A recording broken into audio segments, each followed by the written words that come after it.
people I'm going into this Hall of Fame behind, and the shoulders of all the people I've stood on over the years. Dr. Dodge, you improve people's lives as a pediatrician. Ed Hale, you improve people's lives as a businessman and a member of this community. I haven't done any of that. Last time I stood on this stage was 46 years ago in a class of 200 in 1962. We were the first graduating class to go all the way through the junior-senior high school, so we came in here as 7th graders, completely awed by the place. I'd say the old girl is still hanging in there. The building looks pretty much the same as when I left here at 18 and moved on to play baseball. I always wanted to play baseball. I was not that much of a student. Went to the University of Maryland and played as much baseball as I could play. You saw that one item about me standing in the outfield. I was crying out there because I thought everything had fallen. Everything was done. Everything I had given up and sacrificed for was over. Didn't happen that way. I went to the University of Maryland, grew up a little bit. And after my freshman year at the University of Maryland, I played in that Johnstown tournament, which is one of the major amateur tournaments you can play in, and I had a pretty good one. We didn't win it, but I had a good one. And after that, a scout from the New York Mets came into my house down on Lakeview Avenue, sat in my living room in front of my mom and dad, and offered me a bonus contract for $35,000. Now, this is in 1962. My mom and dad together were working and made about $13,500 between them. And I've always said the most dangerous place in the world would have been between me and that piece of paper that I was going to sign, because you could have gotten run over. It started there. I signed with a team, the New York Mets, who in 1962 set a major league record for 120 losses.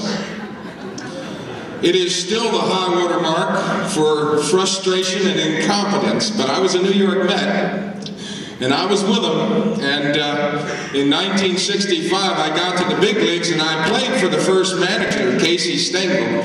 He was 70-some years old. I'm about 19 going on 20.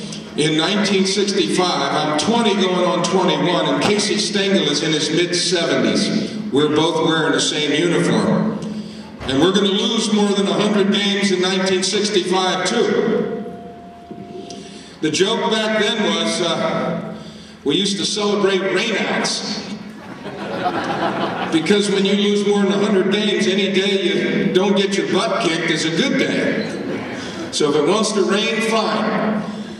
I went from 1965, and I was lucky enough to be around in 1969, and we found ourselves in the World Series representing the National League against a highly favored Baltimore Orioles team with all those guys you mentioned. Brooks Robinson, Frank Robinson, Boog Powell, Davey Johnson, Dave McNally, Jim Palmer, all those guys. They had every reason to believe that we were just what they needed in a World Series. Except we tricked them a little bit, and I was lucky enough to make that catch in Game 4. And it's kind of hung around a little bit. Fortunately, there was highlight footage back then. So in a lot of ways, some people had a baseball career, I had a catch. But I was happy to do it. I bought a lot of tickets for a lot of my relatives that live in Maryland back in 1969 that I know darn well were not rooting for the New York Mets.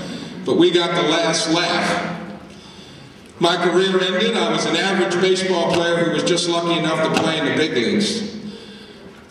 But television had a notion that I could do something there. I don't know why. I'd never written, I'd never produced, I'd never done any of that stuff.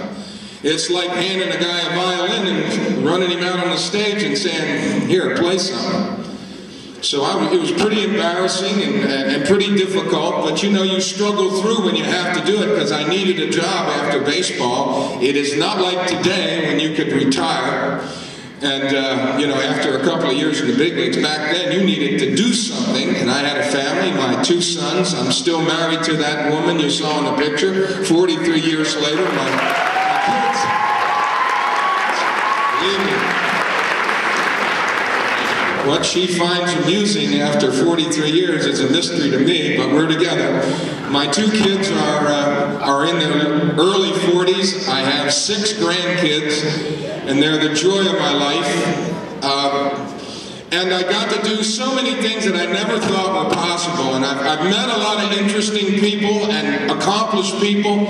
And I think you can just about tell from Dr. Dodge and Ed Hale, the one thing I would give to everybody in this room, if I could just give it to you, hand it to you. I mean, the state of Maryland is trying to give you an education right now, to give you a start, to help you put some bricks down for the foundation of your future. They're trying to give that to you. But if I could give you one thing, it would be a passion for the things you're going to do. I love to feel passion. I'm a fool for love.